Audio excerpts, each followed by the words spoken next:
Hey, what's going on, everybody? This is Tyrone back with Tech Life. And here I have a great article for you guys from Light Reading. I'll leave a link to it in the description so you guys may check it out. So the biggest issue about AT&T's outage that took place yesterday, it was a long outage, longer than many had anticipated. And the biggest, most high-profiled issue that AT&T will have to deal with moving forward is FirstNet. It's the network for first responders. It's the network that, FBI, DHS, all those guys use. So, of course, there's going to be massive investigations into why this happened. So AT&T network outage frustrates FirstNet users, as it should. These agencies that sign up with FirstNet, they don't want those types of outages.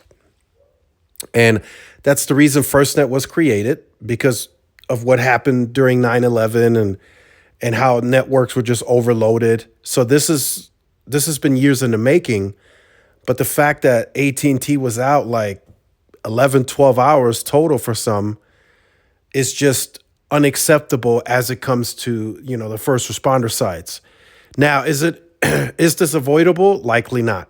There could be a fiber cut. Something as simple as that could cause a network to go down. Now, networks, of course, especially for AT&T with FirstNet, they have to build a ton of redundancy. And even with the redundancy that AT&T has invested in, it still caused them to go down for 10, 11, 12 hours at a time. So that's the biggest issue for AT&T, right? T-Mobile has an outage. It's going to be scrutinized. It's going to be talked about, but it's not going to be such a high profile case because T-Mobile doesn't have FirstNet. With AT&T, as soon as something like that happens, the spotlight is on AT&T because of FirstNet. So AT&T's hour-long nationwide outage took down its FirstNet communications platform in several cities across the U.S. No details have surfaced yet, but few first responders aren't happy.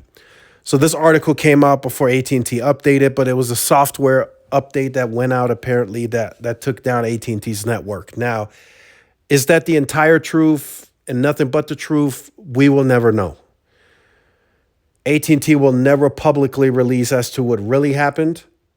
And we don't 100% know for sure if the software issue is what really happened.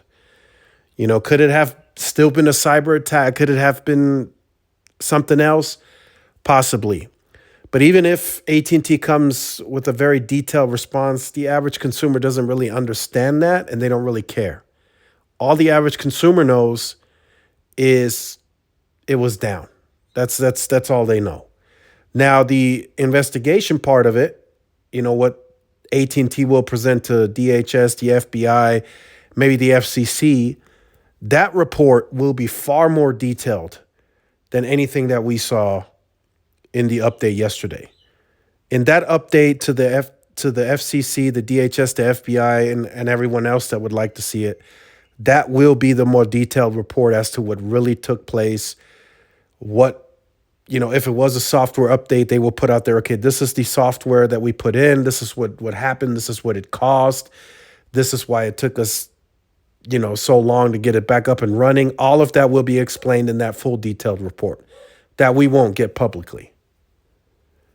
Because you can say, well, okay, if it's a software update, then, why was it down 11 hours? What took so long to get it back up and running?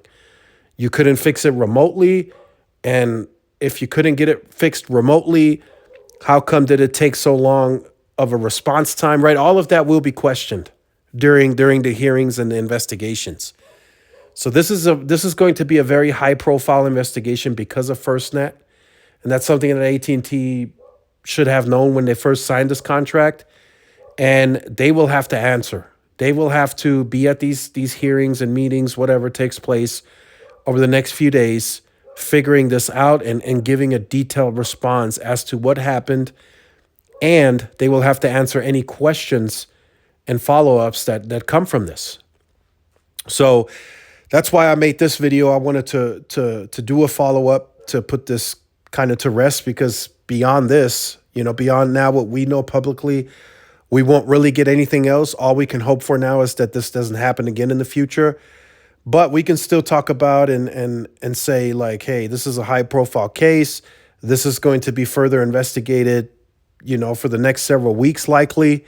And AT&T will have to give a detailed report, or turn in a detailed report to every party involved that is a part of that investigation. So that was a bad day for AT&T. No other way to put it. Customers likely did churn from this. Agencies will probably end up at Verizon or maybe even T-Mobile. But I would say this to close out the video, and I want to be very sincere.